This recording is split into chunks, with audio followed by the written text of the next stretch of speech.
믿음을 선물로 받은 신자에게 잊지 말아야 할 중요한 한 가지가 있습니다. 신앙생활을 하면서 가장 중요한 게 뭘까요? 여러분들은 신앙생활을 하시면서 이건 정말 중요해 라고 생각하시는 것이 무엇입니까? 오늘 이사야 선지자는 혼탁한 시기에 살고 있는 이스라엘 백성들에게 간곡한 마음으로 이 12장을 우리에게 전달해 주고 있는데요. 12장 5절을 한번 보시면 이사야 선지자가 이러한 당부를 하고 있습니다. 12장 5절에요. 극히 아름다운 일을 하신 하나님을 잊지 말자라고 말이죠. 맞습니다.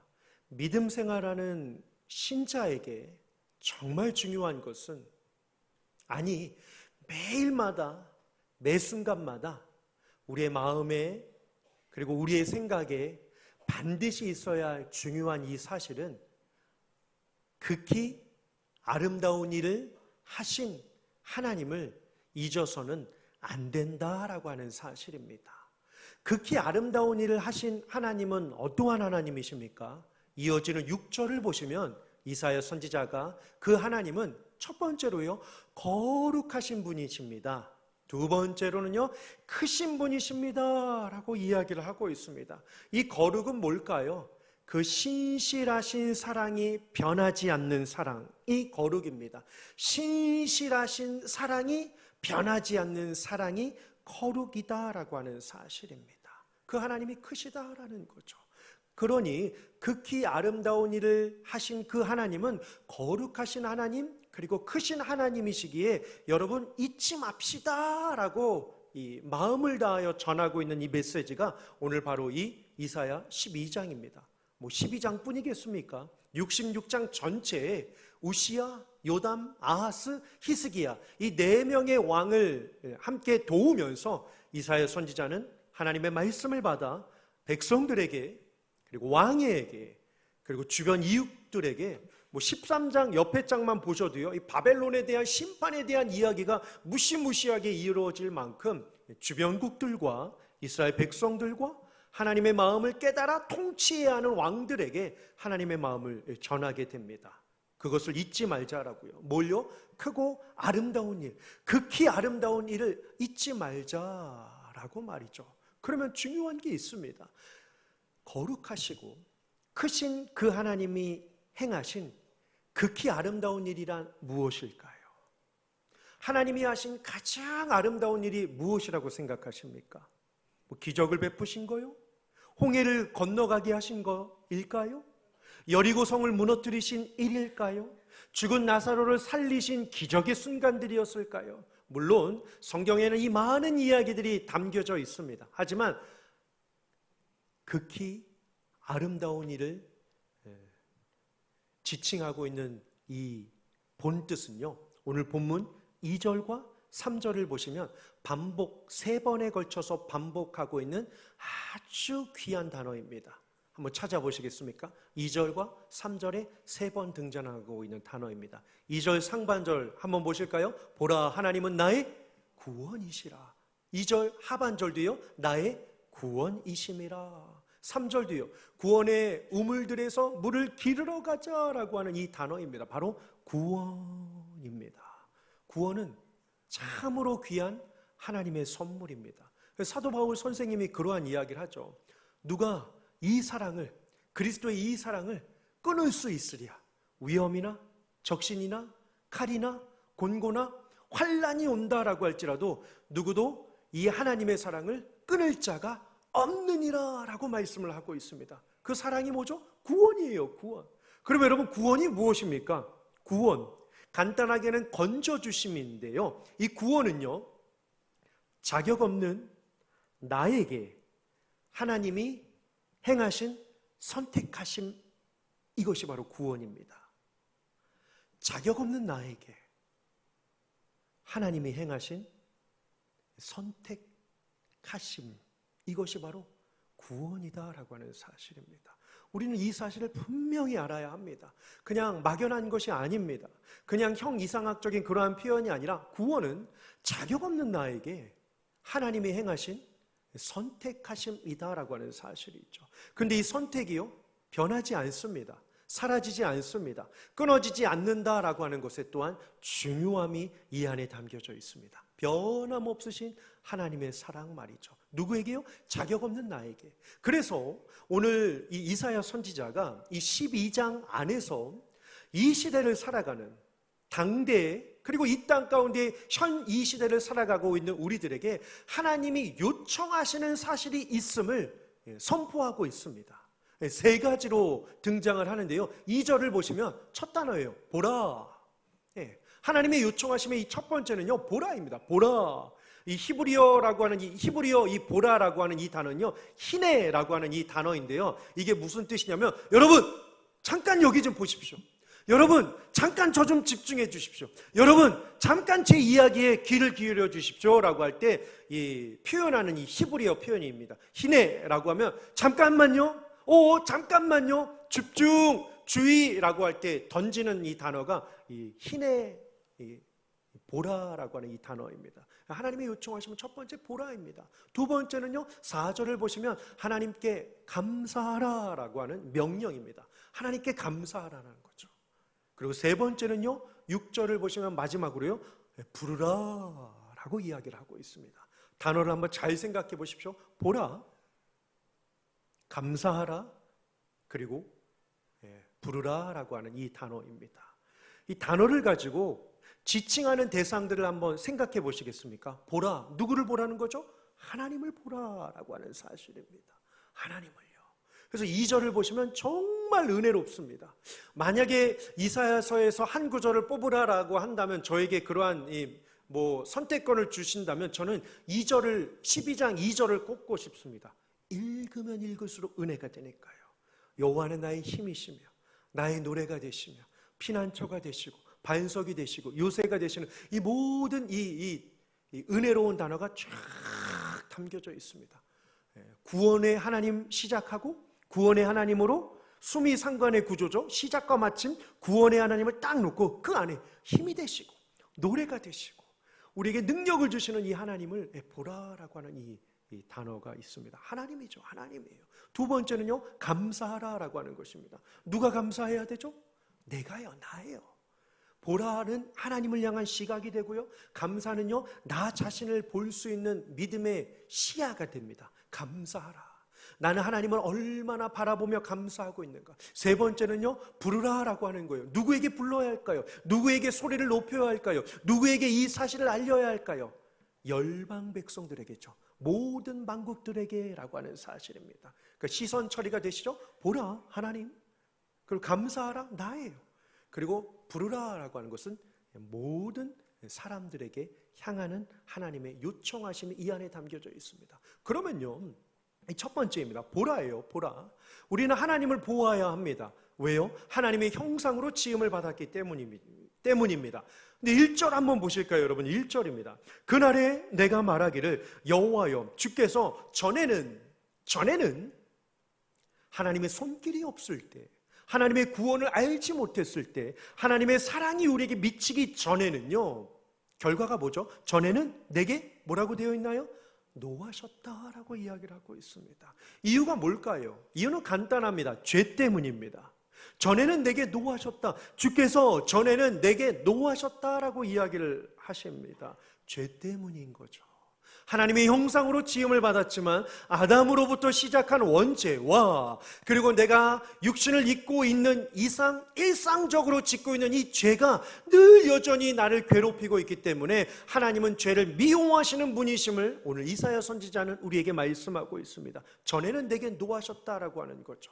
어떠한 죄가 우리에게 있을까요? 물론 죄를 열거한다면 끝이 없겠지만 우리의 민낯을 드러내는 구절이 있는데요, 디도서 3장 3절을 보시면 7가지의 죄악의 실상들을 우리에게 고발해주고 있습니다. 네. 한번 보실까요? 어리석은 자요, 순종하지 아니한 자요, 그리고 속아 넘어가는 자다라고 이야기를 합니다. 7가지를 보시면 죄가 점점 증폭됩니다, 여러분. 어리석어요. 이게 죄인지, 하나님이 기뻐하시는 일인지, 하나님이 마음 아파하시는 일인지 분간할 수 없는 영적 무지함으로부터 죄가 시작이 됩니다. 그러니 순종해야 함에도 불구하고 순종하지 않는 이 모습이 나타나며 또한 속아 넘어가게 됩니다. 마귀에게 틈을 주며 세상의 속삭임에 이렇게 쉽게 무너져 버리는 이 요소를 죄가 끊임없이 하고 있다라고 하는 사실입니다. 네 번째 보실까요? 여러 가지 행락과 정욕에 뭐가 됐다고 하죠? 종노릇하여 묶여 있었던 자들이었다라고 이야기를 하고 있습니다. 다섯 번째는요, 더 무참한 결과가 나타나고 있습니다. 악독과 투기를 일삼았다, 씨를 뿌렸다라고 이야기를 하고 있습니다. 악독과 투기에 대한 씨를 뿌리면서 정처 없이 방황한 인생을 설명하고 있습니다. 여섯 번째는요, 가증스럽다라고 합니다. 그리고 마지막 일곱 번째는요, 이게 아픈 거죠. 이게 가슴 아픈 현실이죠. 피차 미워하였다.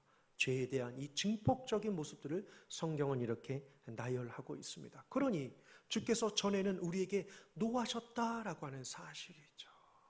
이에 우리에게 중요한 것이 있습니다.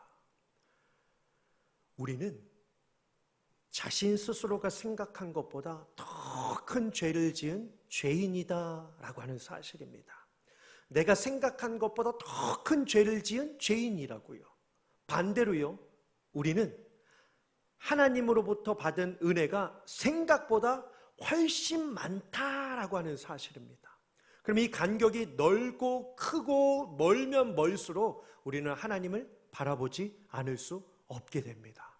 나는 생각한 것보다 큰 죄인인데, 그런데 하나님은 내가 생각한 것보다 측량할 수 없을 만큼, 오늘 우리 엘리야 찬양대의 고백처럼 말이죠, 복의 근원이신 그분이 나에게 찾아오셔서 죄의 사슬을 끊어주시고 은혜의 사슬로 묶어주셔서 천국인을 쳐주신 그 은혜가 하나님의 사랑임을 믿으시기를 주님의 이름으로 축원합니다.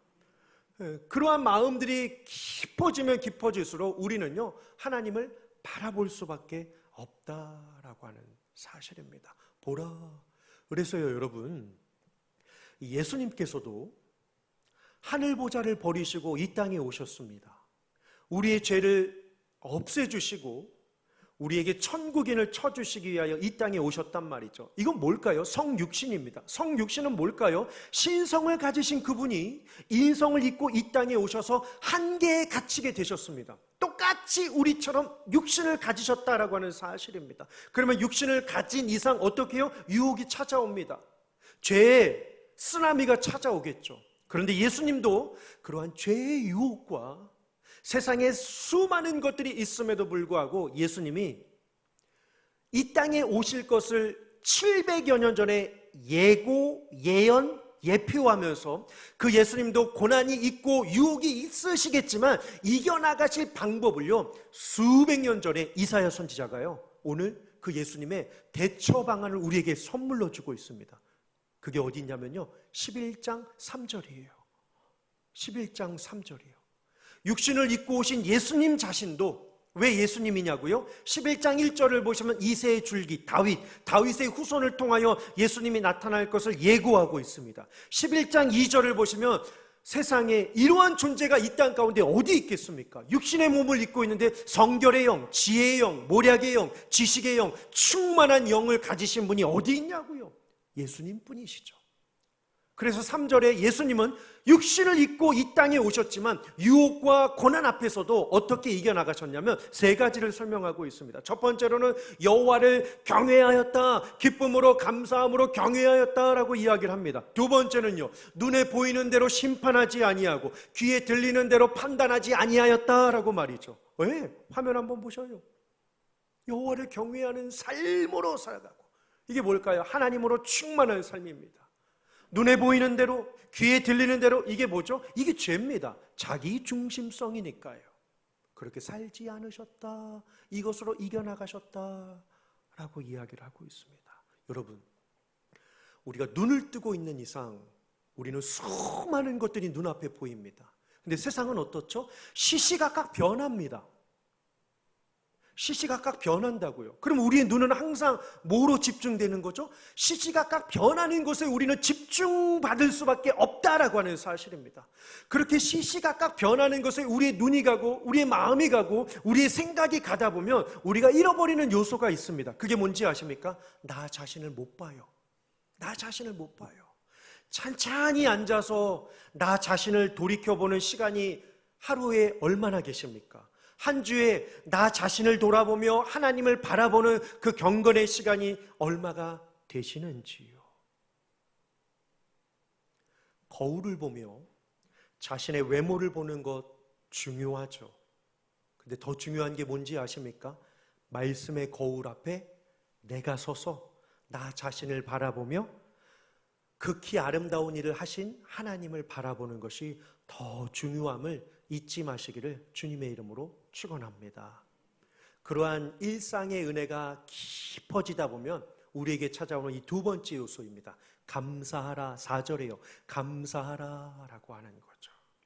사실 감사란 쉽지 않습니다. 그래서 저는 여러분들에게 여러분 감사가 어려우시죠. 하지만 2절 제가 아까 말씀드린 것처럼 2절을 깊이 한번 묵상해 보시길 원합니다. 이 한 주간 속에요. 12장 2절 말씀을요.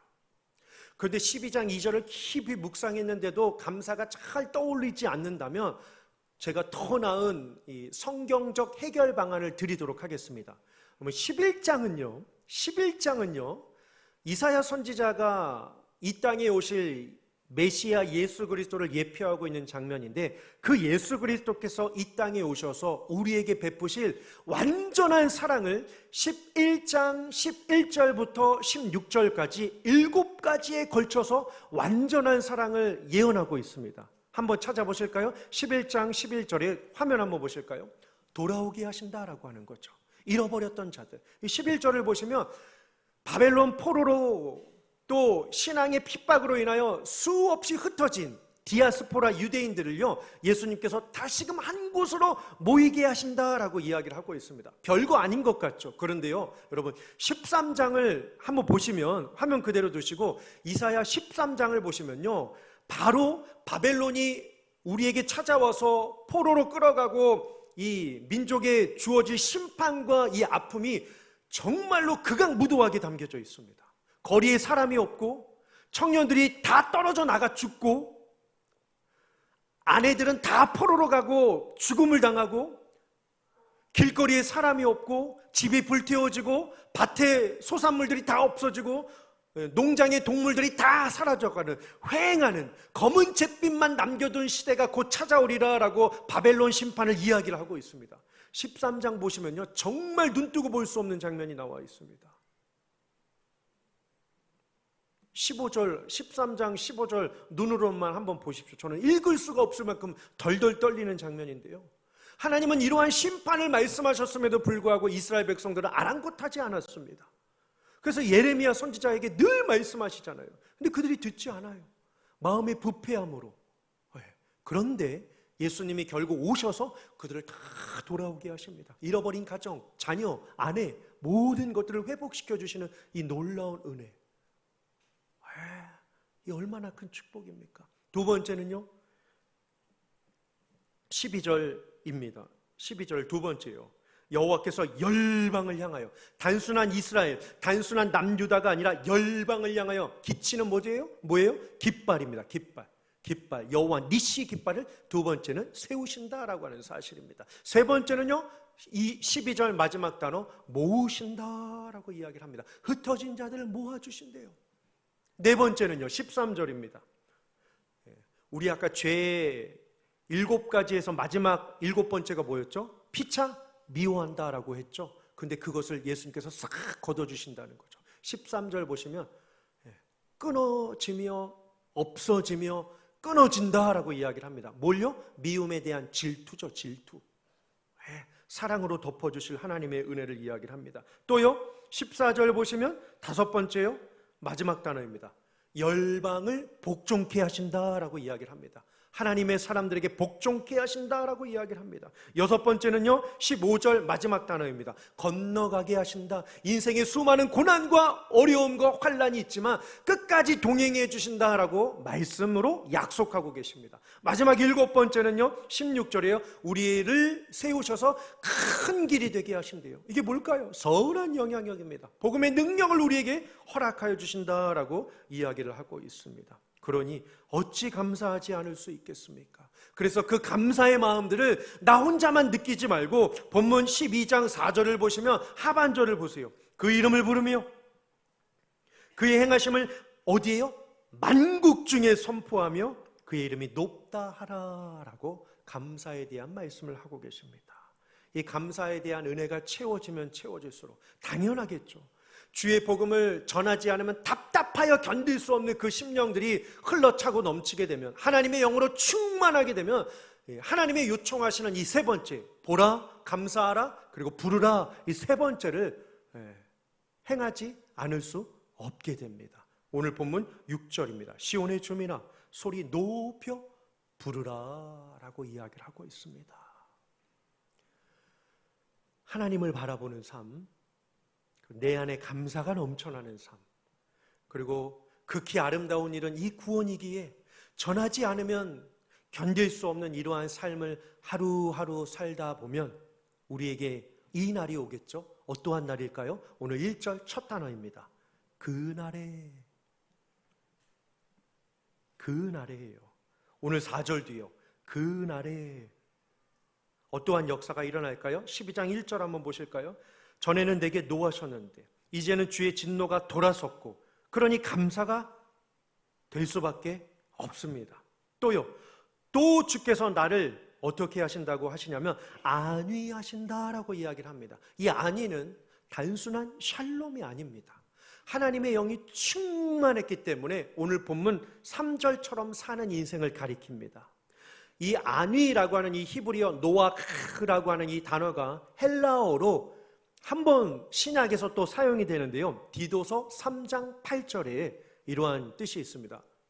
하이라이트 되어져 있는 부분을 한번 보실까요? 선한 일을 어떻게 해요? 힘쓰게 하려 함이라. 아멘. 안위는 사고가 없고 두려움이 없는 1차적인 그러한 모습이 아니라 하나님의 영이 충만하기 때문에 선한 일을 힘쓰게 할 수 있도록 도우시는 하나님의 은혜로 사는 모습이 바로 안위입니다. 그래서 오늘 본문 3절에요. 너희가 기쁨으로 구원의 우물들에 나가서 물을 기르리로다 라고 이야기를 하고 있습니다. 이게 복음을 전해주는 것을 상징하고 있는 이 표현입니다. 구원의 우물들, 이미 하나님께서 택하셨습니다. 우리는 물을 길기만 하면 돼요. 하나님은 그걸 기다리고 계십니다. 죽어가는 영혼들을 우리가 건져내기만 하면 됩니다. 그렇게 하루하루 살다가 보면 아까 보신 것처럼 그 날이 오겠죠. 여러분, 그 날은 어떠한 날입니까? 11장 10절 한번 보실까요? 11장 10절 11장 10절입니다. 여기도 나와 있죠. 그 날에, 그렇죠? 이새의 뿌리에서 예수님이시죠. 한 싹이 나서 만민의 기치 여호와 니시 깃발로 설 것이요 열방이 그에게로 돌아오리니 그가 거한 것이 영화로우리다. 아멘. 그래서 우리에게 필요한 마지막 적용입니다. 바로 이 구절이에요. 11장 9절. 내 거룩한 산 모든 곳에서 해됨도 없고 상함도 없을 것이니 이는 물이 바다를 덮음같이 여호와를 아는 지식이 세상에 충만할 것임이니라. 아멘. 바로 이것입니다. 여호와를 아는 지식이 세상에 충만하기 위하여 오늘 하나님께서 우리에게 요청하신 보라, 감사하라, 그리고 부르라 라고 하는 이 세 가지의 말씀을 가슴 깊이 간직하시어 이 한 주간도 주의 이름으로 기치를 높여 승리하시는 귀한 삶이 되시기를 주님의 이름으로 축원합니다.